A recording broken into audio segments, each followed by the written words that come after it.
আসসালামু আলাইকুম সবাই কেমন আছেন? তো আজকে আমরা নিয়ে এসেছি নতুন একটা ভিডিও। আজকে আমরা প্রশোধন নিয়ে আলোচনা করব। আজকের ভিডিওতে আমরা আলোচনা করব হচ্ছে প্রশোধন কি এবং প্রশোধনের বাহ্যিক প্রভাব, এবং পরবর্তী যে ভিডিও আনবো সেটাতে আলোচনা করব যে প্রশোধনের অভ্যন্তরীণ প্রভাব এবং প্রশোধনকে কেন প্রয়োজনীয় ক্ষতি বলা হয়। তো দেখো, প্রশোধন কি? প্রশোধন হচ্ছে, আমি তোমাদের সহজভাবে বলে তার আগে আমি তোমাদের সংজ্ঞাটা দেখাই। সংজ্ঞাটা হচ্ছে, যে প্রক্রিয়ায় উদ্ভিদ তার দেহের প্রয়োজনীয় পানি ব্যতীত অতিরিক্ত পানি ভাস্প আকারে বা তরল আকারে বের করে দিয়ে তাকে প্রশোধন বলে। তো দেখো, উদ্ভিদ, আমরা জানি উদ্ভিদ মূলরুমের মাধ্যমে, অর্থাৎ তার আগে দেখো উদ্ভিদের পাতায় যখন বেপন চাপকাঠি সৃষ্টি হয়। এখন বেপন চাপকাঠি জিনিসটা কি?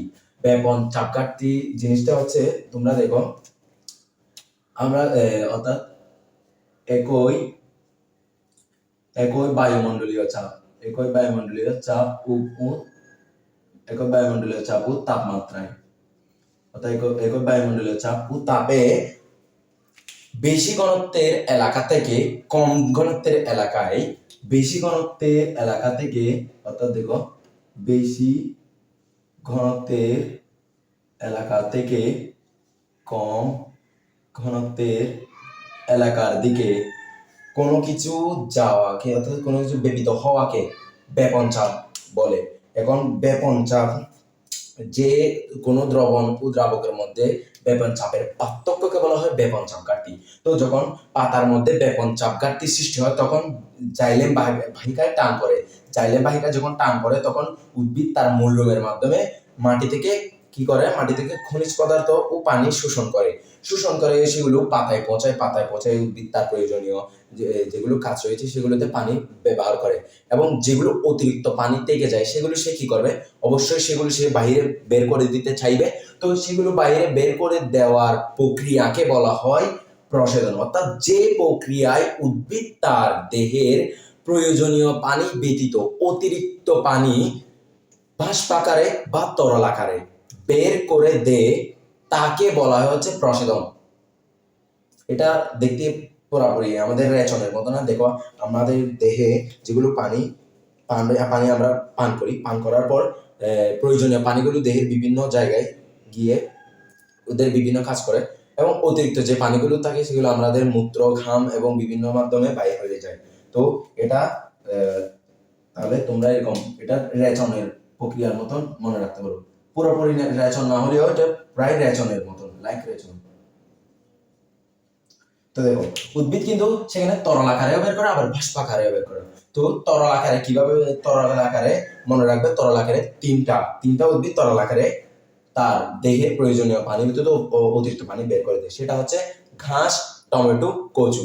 তোমরা সেটাকে একটা একটা শব্দ দিয়ে মনে রাখতে পারো। সেটা হচ্ছে, বিয়ের পাত্রী দেখার জন্য ধরো তোমার বাবা চাচ্ছে তোমাকে বিয়ে বিয়ে দিবে। তো এখন তুমি ছেলে বা মেয়ে, এখন তোমাকে ধরো তোমার জন্য তো পাত্রী বা পাত্র দেখতে হবে। তো কার কাছে যাবে? অবশ্যই ঘটকের কাছে যাবে, কারণ ঘটকে তোমাকে তোমার বাবাকে পাত্রী বা পাত্রের খোঁজ এনে দিবে। তো ঘটক, তোমরা এটাকে তরল আকারে এটাকে ঘটক দিয়ে মনে রাখতে পারো। ঘটক, এই ঘটকের মধ্যে দেখো, ঘতে ঘাস, টতে টমেটো,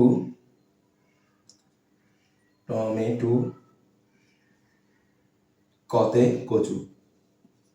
তোমরা দয়া করে আমি যা বলতেছি তা খাতায় নোট করে ফেলো, কারণ এখানে হয়তো বোঝা যাচ্ছে না, লেখাগুলো খুবই ছোট। তো একটু কষ্ট করে খাতায় নোট করে ফেলো। তো মনে রাখবো হচ্ছে, তরল আকারে তিনটা উদ্ভিদ তরল আকারে তার প্রশোধন ঘটায়, সেটা হচ্ছে ঘাস, টমেটো, কচু। তারপর দেখো, প্রশোধন কিন্তু তিন প্রকার। একটা হচ্ছে পত্ররন্ধ্রীয় প্রশোধন, একটা হচ্ছে কিউটিকুলার প্রশোধন, একটা হচ্ছে লেন্টিকুলার প্রশোধন। পত্ররন্ধ্রীয় প্রশোধন ঘটে হচ্ছে পত্ররন্ধ্রের মাধ্যমে। দেখো, ধরো এটা একটা পাতা, তো ধরো এটা একটা পাতা। এখন পাতার মধ্যে যে রন্ধ্র থাকে, অর্থাৎ পাতার মধ্যে নির্দিষ্ট কিছু রন্ধ্র থাকে, যার মাধ্যমে উদ্ভিদ তার দেহে প্রশোধন ঘটিয়ে থাকে। এই রন্ধ্রটা দেখতে প্রায় কিছুটা এরকম।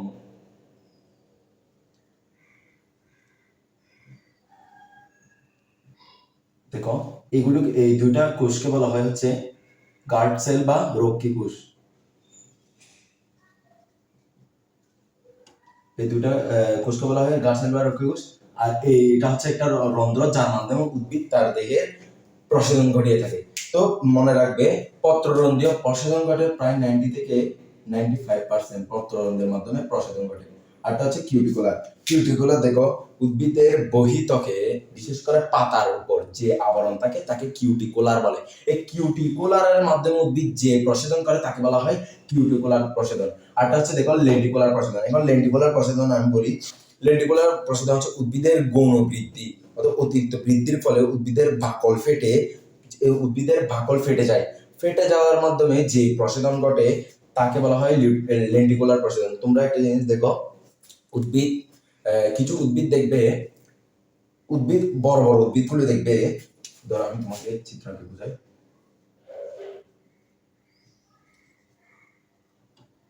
এই দেখছো, উদ্ভিদের এই বিভিন্ন জায়গায় দেখবে ছোট ছোট ছোট ছোট দাগ বা ছোট ছোট ছোট ছোট কাণ্ড দেখবে, তো অনেক ক্ষুদ্রগুলো দেখবে। সেখান থেকে দেখবে কিছু লালা লালা, তো যেগুলো আমরা আগে ছোটবেলায় গাম মনে করতাম, লালা লালা দেখবে কিছু পদার্থ জমে থাকে। সেগুলো হচ্ছে এই ওই যে যে যে অঞ্চল থেকে সেগুলো বের হয় সেগুলোকে বলা হয় লেন্টিকুলার। এই প্রক্রিয়াকে বলা হচ্ছে লেন্টিকুলার প্রসারণ। তো এখন দেখো, প্রসারণের মাধ্যমে উদ্ভিদ তার অতিরিক্ত পানি মুক্ত করে দেয়, যার ফলে জাইলেম বাহিকায় টান পড়ে। বুঝছো? এই জাইলেম বাহিকায় একটা টান সৃষ্টি করার ফলে সে মূল রোমের মাধ্যমে পানি শোষণ করে। তো দেখো, উদ্ভিদ আমরা জানি প্রসারণ করে, প্রসারণের জন্য তো অবশ্যই তার প্রভাবকের দরকার। তো বিভিন্ন ধরনের প্রভাব রয়েছে উদ্ভিদের। সাধারণত উদ্ভিদের দুই ধরনের প্রভাব রয়েছে। একটি হচ্ছে বাহ্যিক প্রভাবক, প্রসারণের দুই ধরনের প্রভাব রয়েছে। একটি হচ্ছে বাহ্যিক প্রভাবক, আর একটি হচ্ছে অভ্যন্তরীণ প্রভাবক। বাহ্যিক প্রভাব কি? বাইরের যে প্রভাব, বাইরের মাধ্যমে, অর্থাৎ উদ্ভিদের বাইরে, ভিতরে না, উদ্ভিদের বাইরের যে প্রভাবকের মাধ্যমে উদ্ভিদ তার প্রসারণের তারতম্য ঘটে থাকে, অর্থাৎ প্রসারণ কি হ্রাস পাবে না বৃদ্ধি পাবে সেটি ঘটে থাকে, তাকে বলা হয় বাহ্যিক প্রসারণ। বাহ্যিক প্রসারণের মাধ্যমে তোমরা দেখো তাপমাত্রার ভূমিকা রয়েছে। দেখো, তাপমাত্রা অধিক ঘটলে কি হয়, তোমরা দেখছো চুলার মধ্যে আমরা যখন পানি দিই, পানির মধ্যে তাপ দেওয়ার ফলে পানিগুলো কিন্তু বাষ্প আকারে বাইর হয়ে যায়। তো মনে রাখবে, তাপমাত্রা অধিক হলে পানি সহজে বাষ্প আকারে বের হয়ে যায়। তো তাপমাত্রা বাড়লে কিন্তু প্রসারণের ক্ষমতা বৃদ্ধি পায়। অর্থাৎ তাপমাত্রা ধরো কোন একটি জায়গায় তাপমাত্রা বৃদ্ধি পেয়েছে, তো অবশ্যই পানিগুলো বাষ্প আকারে বের হয়ে যাবে। তো মনে রাখা হচ্ছে, তাপমাত্রা বৃদ্ধি পেলে প্রসারণ কিন্তু দ্রুততর হয়। আরেকটা জিনিস মনে করবে, বায়ুতে জলীয় বাষ্পের পরিমাণ বৃদ্ধি পেলে অর্থাৎ আরেকটা হচ্ছে আপেক্ষিক আর্দ্রতা। এখন আপেক্ষিক আর্দ্রতা কি? বায়ুতে কিন্তু জলীয় বাষ্পের পরিমাণ বৃদ্ধি পায়। জলীয় বাষ্প বলতে জলীয় বাষ্পের পরিমাণ হচ্ছে পানি। আর কি, পানি যখন বাষ্প আকারে থাকে তখন তাকে জলীয় বাষ্প বলে। বায়ুতে যখন জলীয় বাষ্পের পরিমাণ বৃদ্ধি পায়, তো জলীয় বাষ্পের ধারণ ক্ষমতা অনুপাতিক হারে আপেক্ষিক আর্দ্রতা, অর্থাৎ বায়ুতে জলীয় বাষ্পের পরিমাণ ও জলীয় বাষ্পের আপেক্ষিক ধারণ ক্ষমতা। অর্থাৎ আমি ধরো একটা পাত্রের মধ্যে আমি 1 কেজি চাউল রাখতে পারবো, ওই যে 1 কেজি চাল রাখতে পারবো, এই বাটিতে যে 1 কেজি চাউল নিতে পারবে, সেটা হচ্ছে তার ধারণ ক্ষমতা। অর্থাৎ বায়ুতে জলীয় বাষ্পের একটা পরিমাণ থাকবে এবং বায়ু জলীয় বাষ্প কতটুকু নিতে পারবে তার ধারণ ক্ষমতা আনুপাতিক হার হয়। এই হারকে বলা হয় আপেক্ষিক আর্দ্রতা। তার মানে তোমরা মনে রাখবে, আপেক্ষিক আর্দ্রতা বৃদ্ধি পেলে বায়ুতে কিন্তু জলীয় বাষ্পের পরিমাণ বৃদ্ধি পায়, যার ফলে কি হয়, বায়ু সম্পৃক্ত হয়ে যায়। অর্থাৎ ধরো, সম্পৃক্ত অসম্পৃক্ত, আগে তোমরা এই দুটা শব্দ চিনে রাখো। ধরো, সম্পৃক্ত অসম্পৃক্ত তোমরা আগে বুঝে রাখো। সম্পৃক্ত, ধরো তুমি একদিন স্কুলে গেলা, এখন স্কুলের মধ্যে তোমাদের টিফিন টাইম ধরো হয় নাই, হঠাৎ করে টিফিন টাইম বন্ধ ছিল, যার ফলে তোমাদের ছুটি হল, তোমাদের টিফিন করতে দেয় না, মানে কোন একটা কারণে ধরো তুমি টিফিন করতে পারো নাই, বা তোমাদের স্কুলের মধ্যে টিফিন ছুটি দেয় নাই। তো তোমাদের স্কুল যখন ছুটি হবে তখন তুমি ঘরে আসে বলছে, মা আমার অনেক খিদা পেয়েছে, আমাকে খাবার দাও। তো তোমার মা তোমাকে খাবার দিল।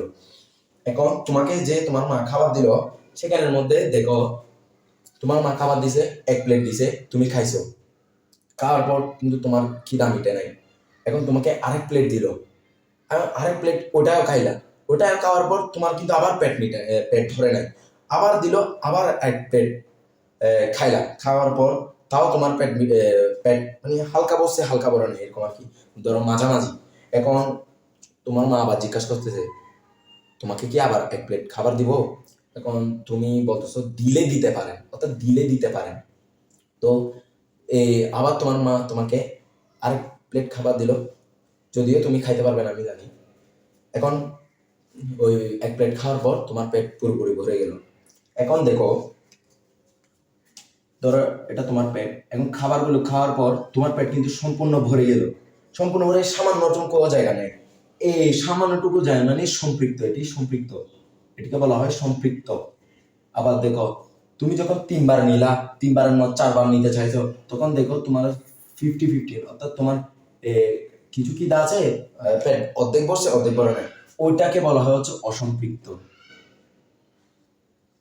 ওটাকে বলা হচ্ছে অসম্পৃক্ত। অর্থাৎ এখানে এখানে এটা কিভাবে ঘটে দেখো, বায়ুতে জলীয় বাষ্প ধরো ও জলীয় বাষ্প নিতে ধারণ ক্ষমতা। এখন ধরো জলীয় বাষ্পের এটা ধরো একটা স্থান, তো স্থানের মধ্যে এই জায়গাটুকু জলীয় বাষ্প ধারণ করতে পারবে।